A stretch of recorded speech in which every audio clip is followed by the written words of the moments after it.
Hi guys, for today's video, i-share ko naman sa inyo kung paano kayo makakuha ng inyong SSS UMID ID into SSS UMID ATM Pay Card.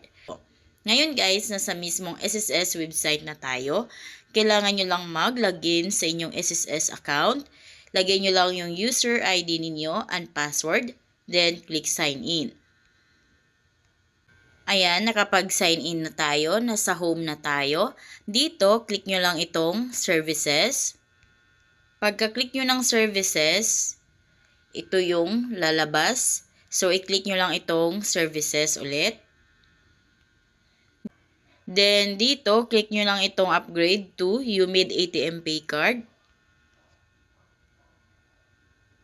So, dito sa pag-upgrade ng UMID ATM Pay Card ninyo, ang pwede lamang makapagpa-upgrade ng inyong UMID ATM Pay Card is yung mga may UMID ID na.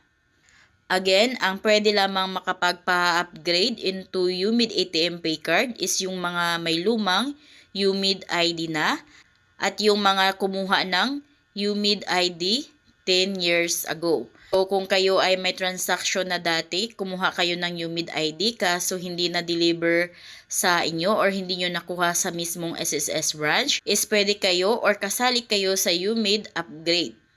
Dahil sa ngayon, nakasuspended pa ang pagkuha ng UMID ID. Inuuna muna ni SSS yung may mga transaction dati or yung may mga lumang UMID ID na. So, ito yung mga guide ni SSS kung paano kayo makapagpa-upgrade dito. So, ito yung i-click ninyo, mag-submit ng data sharing consent for UMID ATM Pay Card upgrade. Click nyo yan. Then, dito guys, kailangan updated yung contact information ninyo. So, dito, bago kayo mag-proceed with consent, kailangan updated mga information ninyo. Tulad ng cellphone number ninyo, dapat yan yung or updated na cellphone number ninyo, then your email address, then yung home address ninyo at mailing address. So, kung halimbawa naman, hindi updated yung isa sa mga contact information nyo dyan, is dapat click nyo yung update. Huwag muna kayong mag-proceed dito, update nyo muna yung mga dapat ninyong i-update dito. Then ngayon, pag updated naman yung mga contact information ninyo dyan, click nyo na itong proceed with consent. Dito sa data sharing consent, scroll nyo lang pababa. Makikita nyo dito yung my box. Dito sa my box, click nyo lang yan. Then pag may check na, click nyo na itong submit. Then click confirm. Ayan, ang sabi ni SSS, aming natanggap ang inyong consent para sa UMID ATM Pay Card upgrade. So, ito na yung transaction number natin. Screenshot natin yan. Then, step 1, dito na yung mga step-by-step guide ni SSS. Then, ito naman yung step 2 na kailangan nyo nang gagawin. So, ang UMID ATM Pay Card ay ipapadala within 1 month kung kayo ay nasa Metro Manila. Kung kayo naman is outside Metro Manila, kung kayo ay nasa mga probinsya, ipadala naman ito sa iyo sa loob ng 1 and half months. So, isang buwan at kalahating buwan. So, ngayon, click na natin itong OK. Then, log out na tayo. So, dito, open nyo lang yung Union Bank apps ninyo. So, kung wala pa kayong Union Bank apps sa cellphone ninyo, open nyo lang yung Play Store apps ninyo. Sa Play Store, i-search nyo lang yung Union Bank at i-install nyo lang itong Union Bank apps. So, dahil meron na ako, open na natin yan. Dito, click nyo lang yung Open an Account.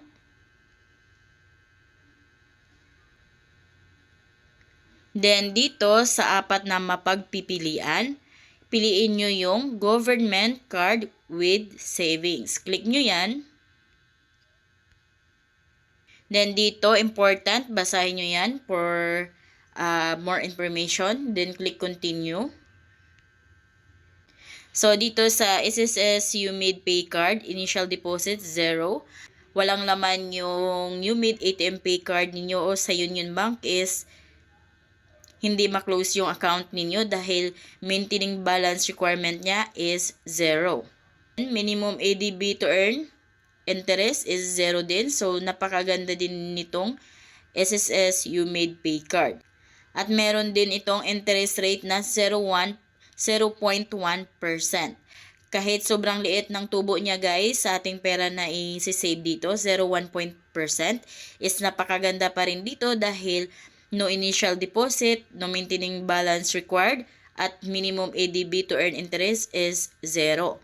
Kung kaya kahit piso man yung nakalagay sa SSS UMID ATM Pay card na pera ninyo is tutubo pa rin to ng 0.1%, kaso sobrang liit nga lang yung interest rate. Pero maganda pa rin ito para sa mga taong hindi makakuha ng bank account or hindi makapag-open ng bank account. So, ngayon, choose this card na. Then, dito sa customer declaration, so basahin nyo yan for more information. Then, pag nabasa nyo na, click nyo na itong I agree. Ayan. Then, dito guys, sa SSS details, yun yung kanina na transaction number or SSS UMID transaction number, yan yung ilalagay nyo dito. So, double check nyo yung transaction number na dapat is tama. And then, sa SSS number ninyo, dapat i-make sure nyo din na tama yung SSS number na nalagay ninyo. And then, dito sa nationality, click natin yan. Then, hanapin nyo lang yung Filipino. Ayan, nakalagay na Filipino. And then, dito sa cellphone number, 63. So, ang kasunod niyan is 9 na. Ayan, so, limbawa, 639, ganyan. Ayan, so, yung cellphone number is dapat tamang-tama din. And then, dito sa pinakababa, mother's maiden name.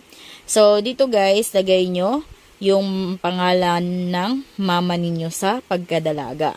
Pangalan niya, then middle name nung dalaga pa siya, at saka apelyido niya nung dalaga pa siya. Ayan, so wag kayong magkakamali dito. Mother's maiden name is ibig sabihin kumpleto ang pangalan niya nung pagkadalaga niya. Ayan, then after nyo yan ma-fill upan lahat, double check nyo yung lahat ng information, and then pag tama na, click nyo lang itong continue. Verify yung, ayan, nag-verify the details na, magsisend ng OTP code si Union Bank sa inyo. Ayan, yan na yung OTP code, 442002, lagay natin, 442002. Processing na, hintayin lang natin. Dito, i-verify nyo yung SSS details ninyo. Andito yung mga information lahat ninyo. Then, pag tama naman, click nyo lang yung yes, these are correct. And then, pag may update kayo, click nyo lang itong update details sa baba. Dahil tama naman yung mga details ko, so click natin yung yes, these are correct. Dito naman tayo sa create profile. Dito guys, ito na yung magiging account ninyo, yung user ID and password ninyo pag maglalagin kayo sa inyong Union Bank app. So, make it sure na matandaan nyo yung user ID and password dahil ito na yung magiging account ninyo tuwing maglalagin kayo sa inyong Union mobile apps. Next naman nating pipil upan is the financial information. Dito, kailangan nyo lang mag-fill up kung ano yung employment status ninyo. So, click nyo lang yan para makapagpili kayo kung ano yung applicable sa inyo. Then, your employer or business name, kung kayo ay employed, business industry, occupation, and then business address. Then, pag na-fill upan nyo na yan lahat, click nyo lang yung next sa taas. Next naman is the account purpose. Dito sa account purpose, SSS benefits or personal savings na yung nakalagay. So, wag nyo na yung baguhin. Dito sa baba, estimated monthly transaction. Ayan, so lagay nyo lang sa pangalawa or kung kayo, kung saan, kung magkano nga ba yung estimated monthly transactions niyo. Dito naman tayo sa may box, sa may I certify I'm not a US citizen. click nyo lang yung my box. Then pag may check na, click nyo lang yung next sa taas. Dito naman sa signature, so tatlong signature ito. Ayan, so mag-signature kayo dito, tapos sa pangalawa at saka sa pangatlo. Then after nyo makapag-signature ng tatlo, click nyo lang yung next. Dito naman, mamili tayo kung saan ipapadala yung UMID ID ATM card natin. So, kung sa mailing address nyo ba or sa permanent address nyo ba. So, kung saan kayo nakatira, halimbawa sa mailing address ninyo, so i-click nyo lang yung mailing address ninyo and then automatic sa baba lalabas na yung mailing address ninyo at yan na yung papadalhan ng UMID ID ATM card ninyo. Next is, click nyo na itong confirm delivery details sa baba. Next is, kailangan na lang natin i-review bago natin i-submit itong application na pinilapan natin. So, dito, review na natin. Then, pag na-review natin at tama naman lahat, click nyo na yung my box. Then, pag may check na, click nyo lang yung sa baba, confirm and submit. Ayan guys, nagsasubmit na siya. So, medyo matagal, kaya hintayin nyo lang na maging successful yan. So, wag nyo i-exit kapag medyo matagal. Finally guys, nakalagay na is congratulations, you have successfully created your Union Bank online profile. Ayan, so ngayon may account na tayo sa Union Bank at ipapadala na yan ni Union Bank yung SSS UMID ID ATM card natin sa mailing address natin. Then, magpakita lang kayo ng one valid ID pag i-deliver na sa inyo at wala kayong babayaran ni kahit isang piso dahil ito ay free delivery at saka free lang yung UMID ID ATM card natin.